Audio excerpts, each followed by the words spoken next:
We're going to move on to our next timed item, 6.12, consideration of presentation on the Public Defender's policy on the scheduling and meeting sex offender clients. Public Defender Director Ray Buenaventura. Yes, please. Come and sit up top.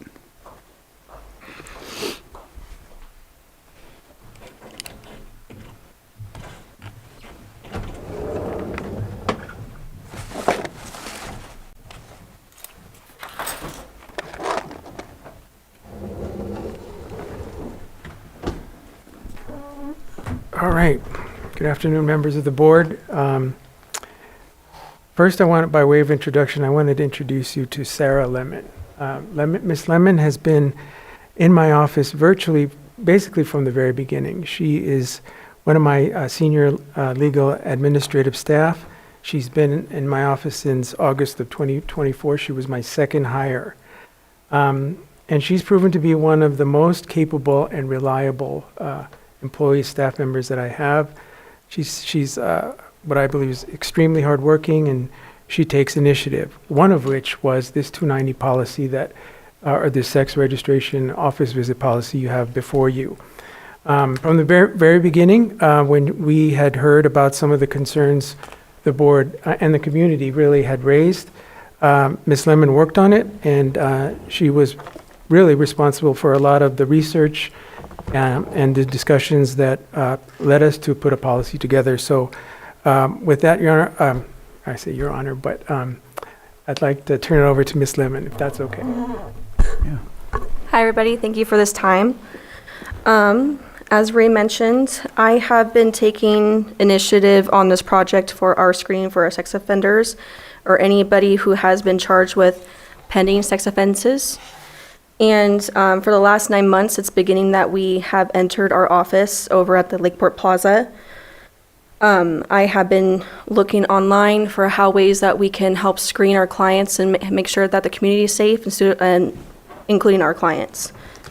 And one of those is to create a huge screening broad process, which is one of the ones is that we will obtain the complaint or the report, and when we are adding them to our case management system, we can see what cases have been charges or what charges have been pointed to our clients.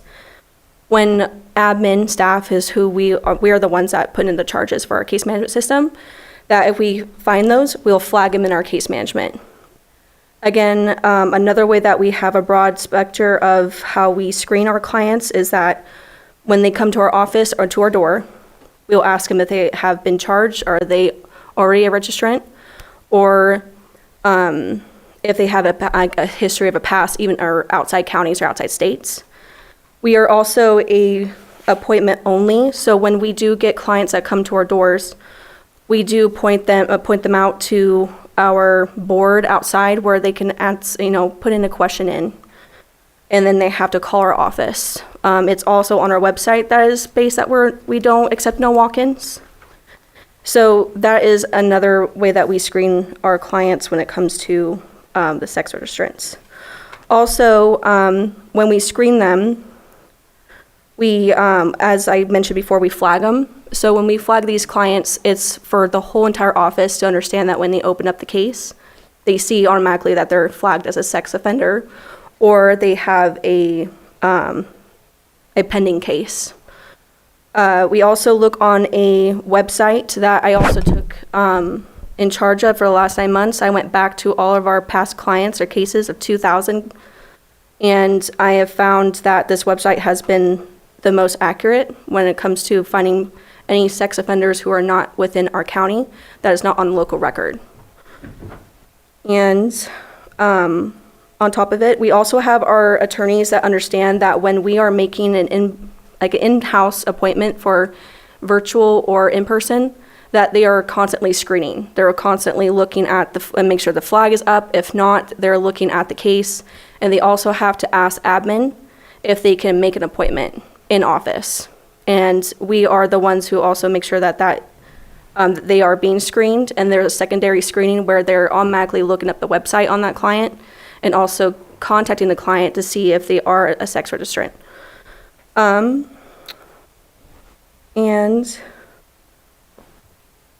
We do have an intake that we have of our clients that normally that if they're in custody or out of custody for their first arraignment or for their in custodies, that the attorney or whoever's assigned to do the in custodies, they are also screening those clients. So we also have an in-person attorney who's also screening them and asking them those questions and to be able to identify them early. But so far, that is all that I have for you, unless you have any more questions about how we are screening them. Supervisor Spatier? Yeah, thank you for bringing this to us and providing the policy itself as well. I guess one of the things that I just wanted to at least say and maybe get some clarifications on, in the purpose, I really like the purpose, and it talks about at least the way I'm reading it, and now that I'm reading it again, maybe I'm not reading it correctly, but what about suspected or like current case? Would that be under charged with, like they're being charged with, but they haven't been convicted of?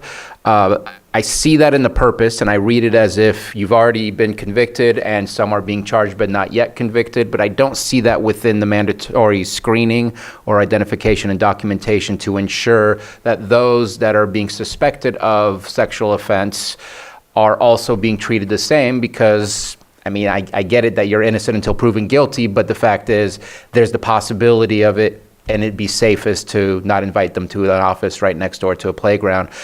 I feel like you have it in your purpose, but I don't see it within your check procedure. Yes, so when we already have that implemented because we want to make sure that it's abroad, because we are only appointment only. So that is for every client. It doesn't matter if you're a sex offender or not, or you have any sex offense or sex assault cases or charges pending onto you. But we do have a system where it says that who are registered sex offenders or charged with sex offenses or has a history of sex offenses. That is the first or the purpose of the clause. So we do have a flag that is a pending 290 or a pending sex assault charge, that they do fall under that line. And that is a flag that we have reports on. Okay.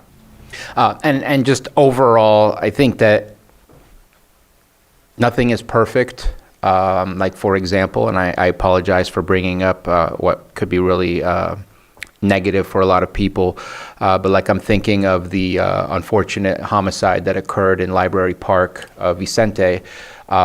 This would not preclude the individual who is being charged with murder from going to your department at 55 First Street, yet the homicide occurred literally across the street.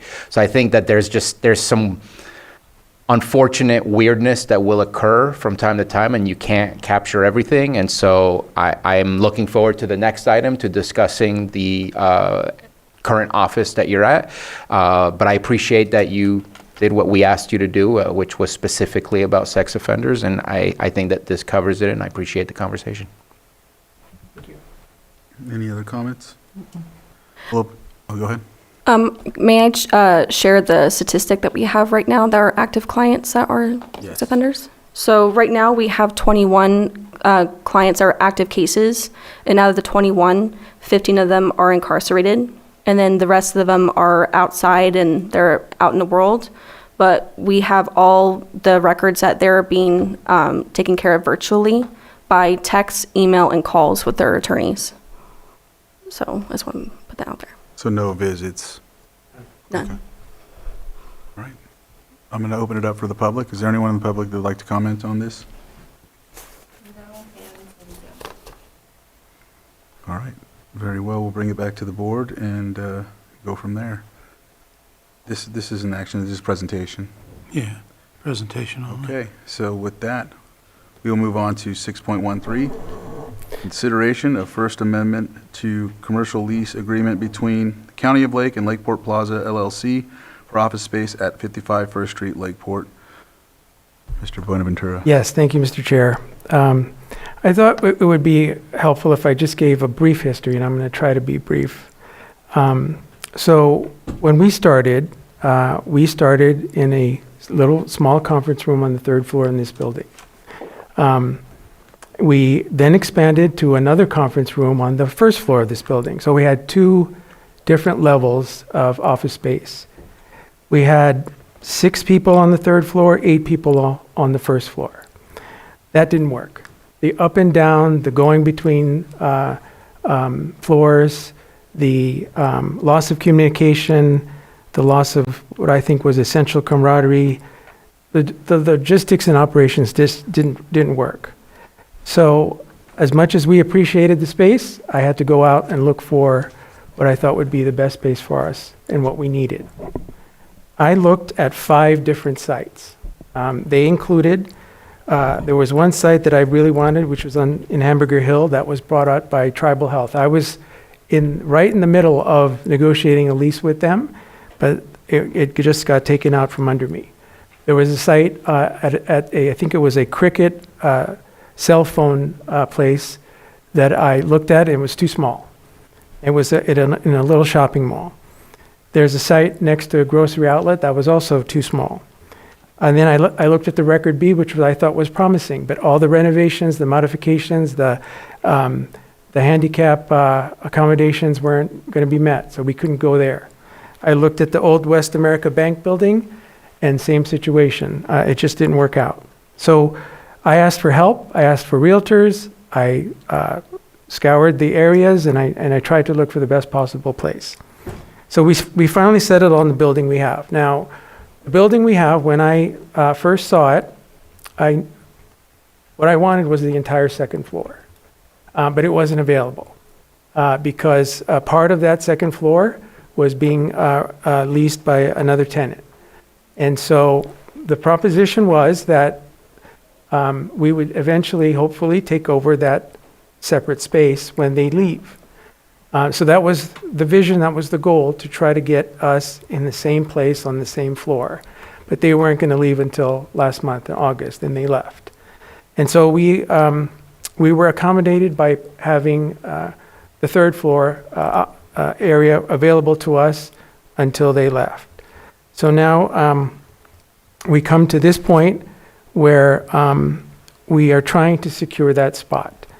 And I believe that this is a good setup for us logistically, operationally. Having all my staff, my employees at the same location, I think is important. It's important to conduct business, to develop that camaraderie, and it's essential to the work we do as the public defender, similar to what the DA's office does, which is they have their entire unit on the same floor. Now, what I see as the cost of having that additional space and eliminating the 3rd floor space, it comes out to virtually the same amount. It's about $198 more than our status quo. So we're talking about $198 increase in our rent. And I think it's worth it for the many reasons I've already said. Now, I want to emphasize that we are mindful of the budget and the constraints that you have at spending the taxpayers' money. We are doing everything we can to be fiscally responsible.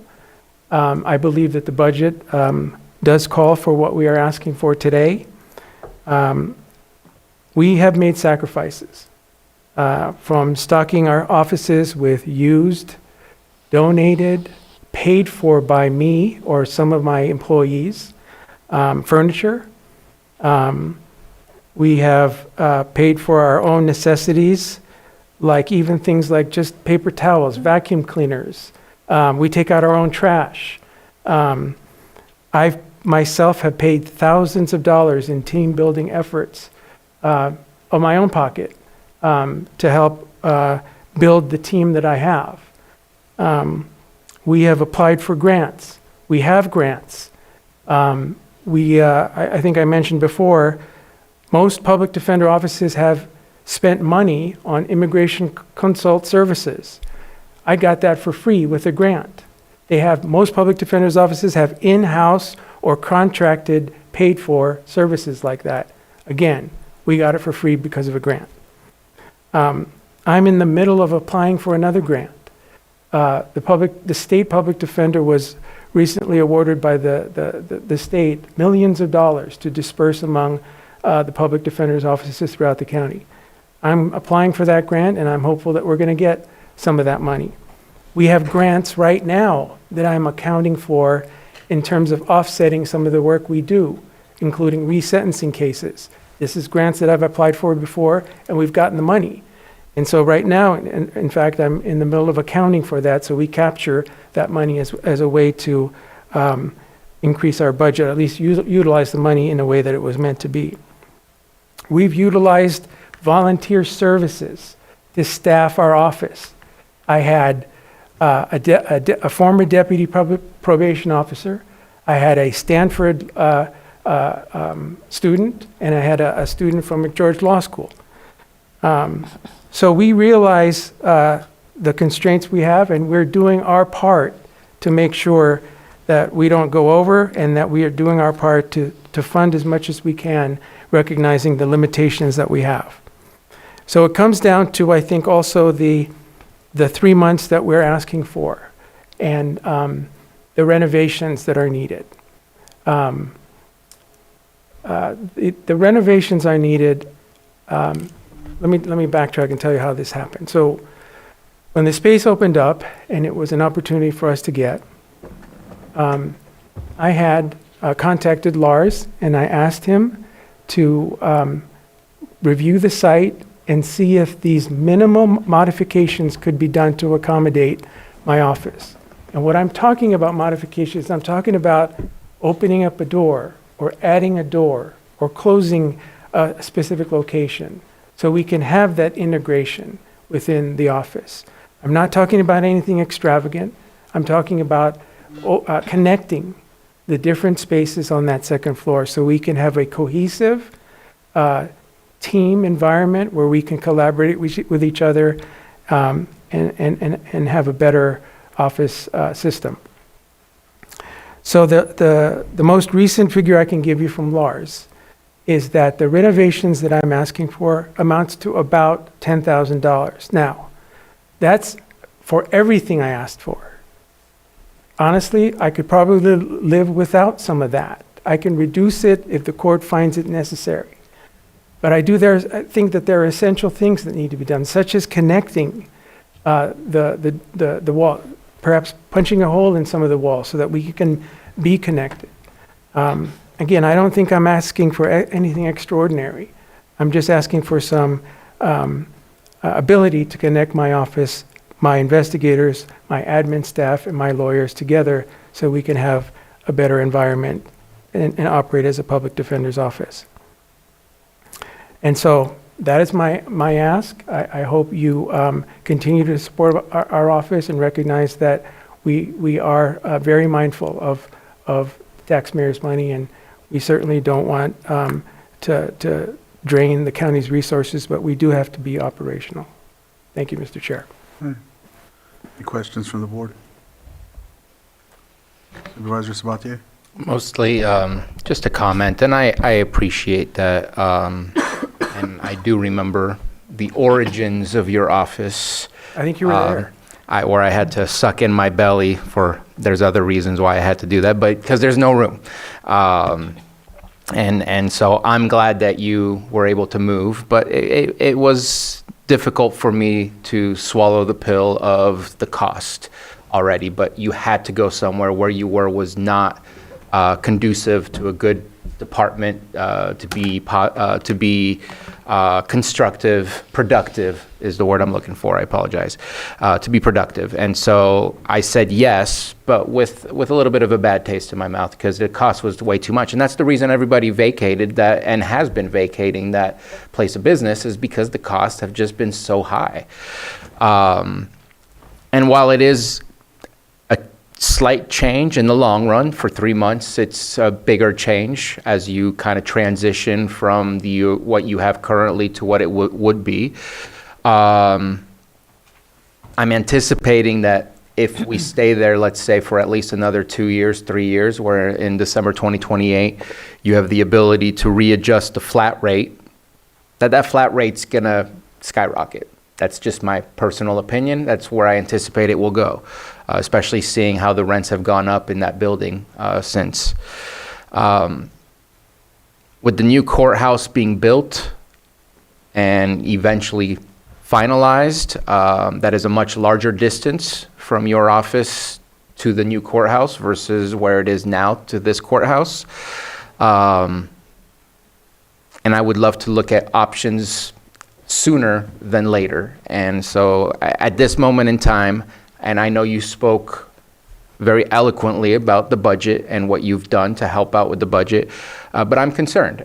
We came from a very different number that when we started prior to having our own in-house public defender's office.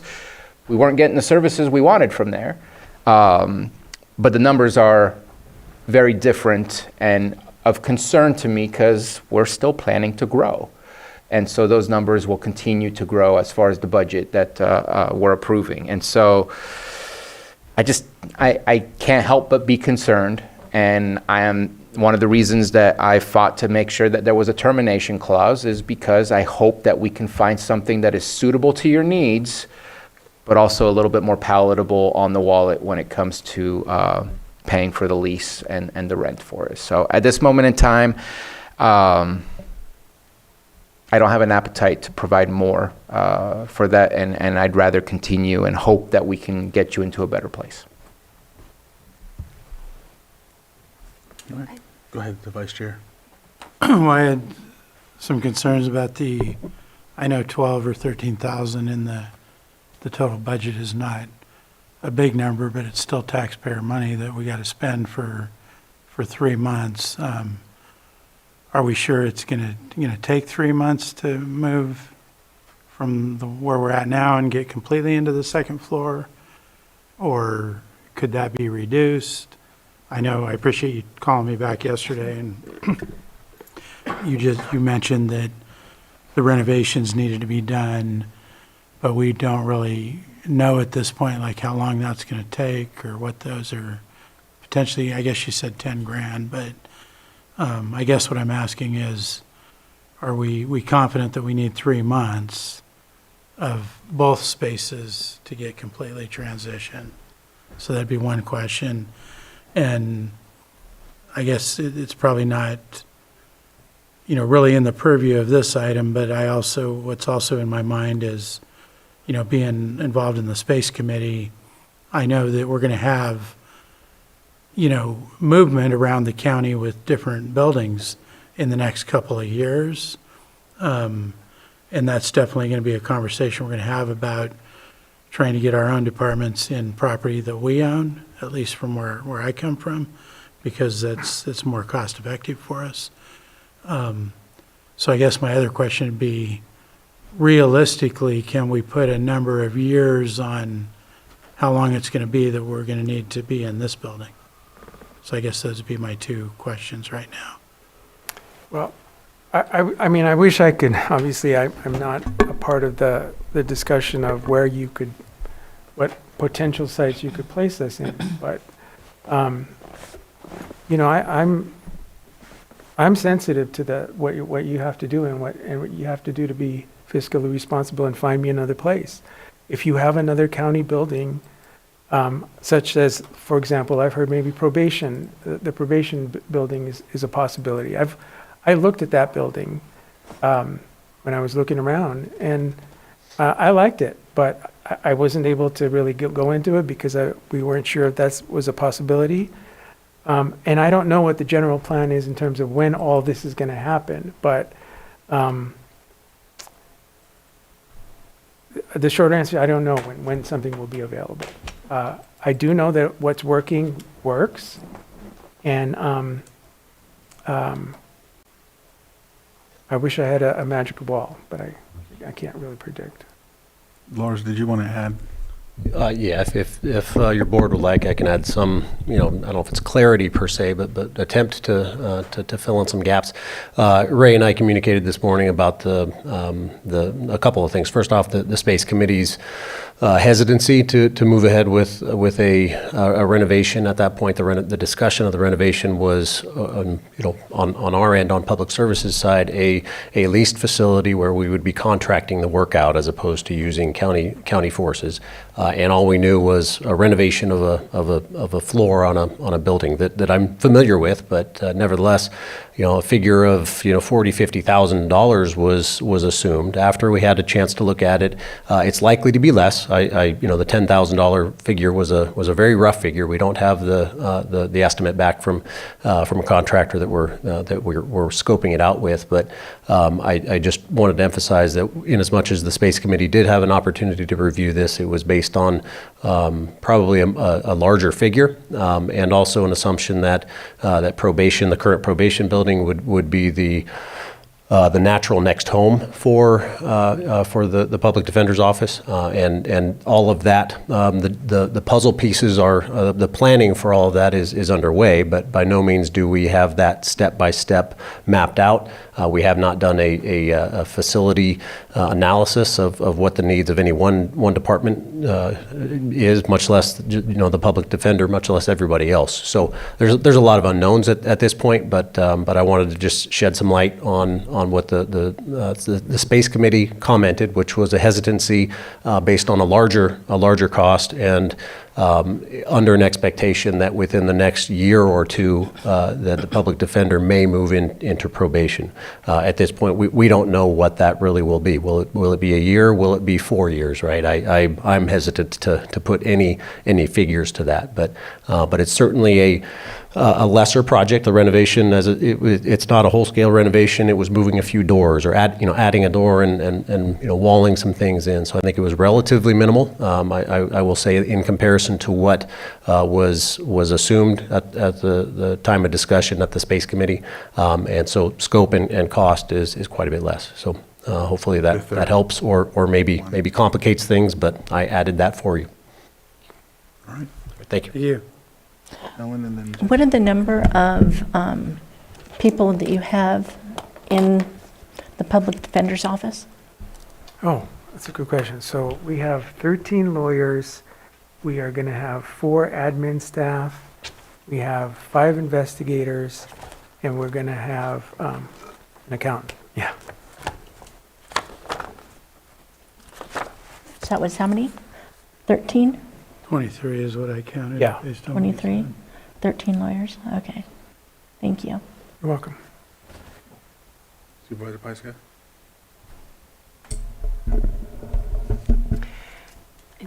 Didn't we do a pretty expensive renovation to the second floor? It was 0? Okay, I thought it must have been something else I was thinking of. Yeah, we did talk about this at the Space Committee, and we do have things coming up with the armory opening up. Then, that opens up where the sheriff is and where probation is. And, it's not, we don't have a concrete idea of the timeline, but it's not that far away. So I would just like you to, are you functioning right now in this spot? Yes, we're functioning. Okay. Yeah. Because we all agree this is not an ideal location because of the last item we just talked about. And so we want to get you to a different spot that is more ideal.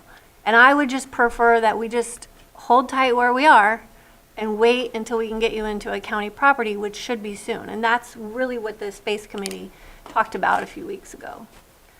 We did, we were under the impression there was going to be a more significant renovation, but, I don't really see the need to move if we know that this is not going to be your long-term place. Supervisor Sabatier?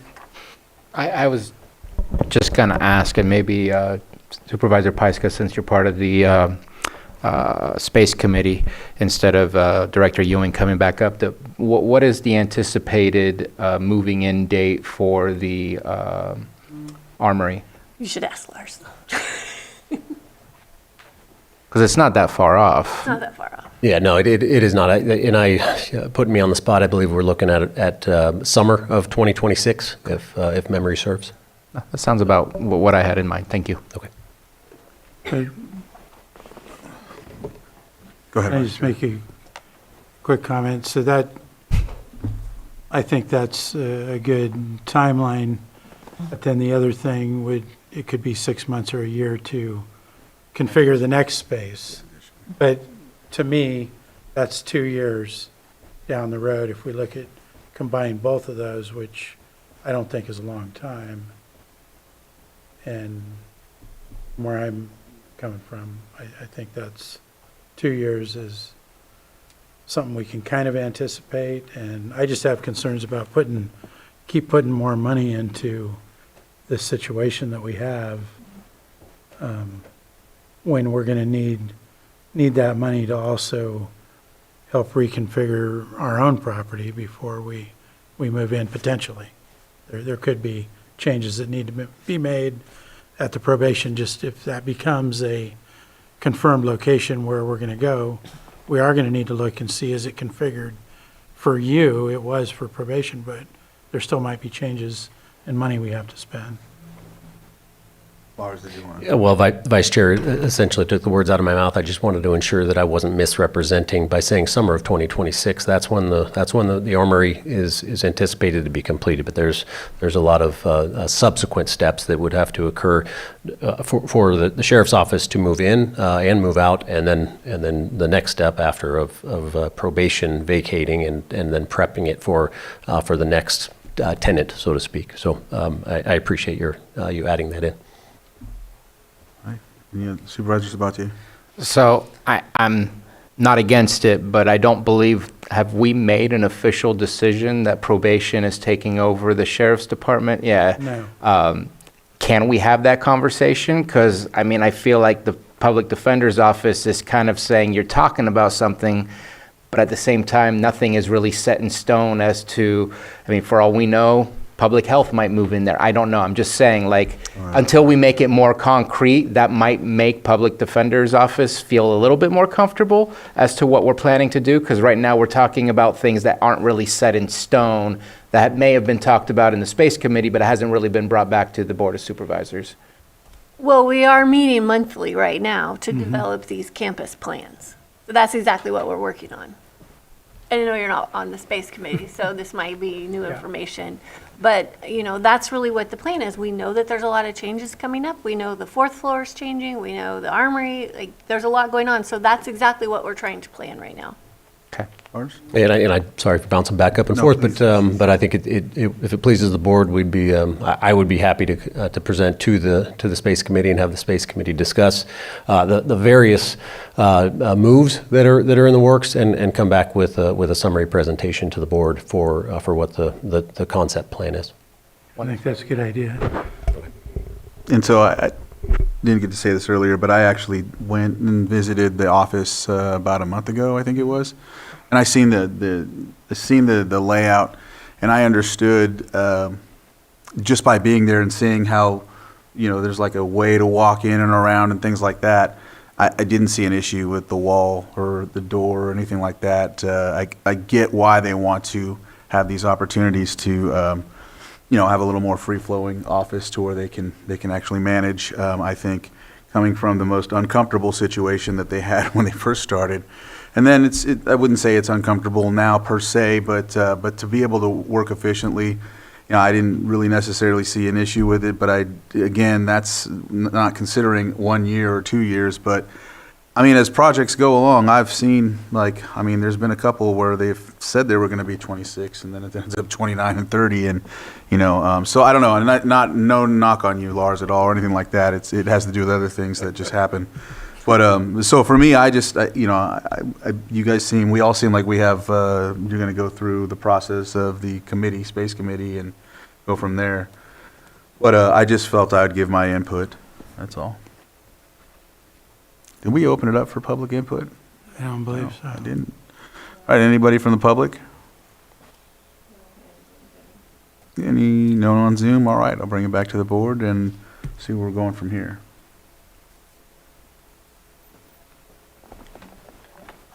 I think there's consensus from the board to look at the future of relocations versus expansion of more remodeling and getting a little bit more embedded and comfortably into a building that I don't think we want to necessarily stay in. Yeah. All right. That looks like that's where we're at.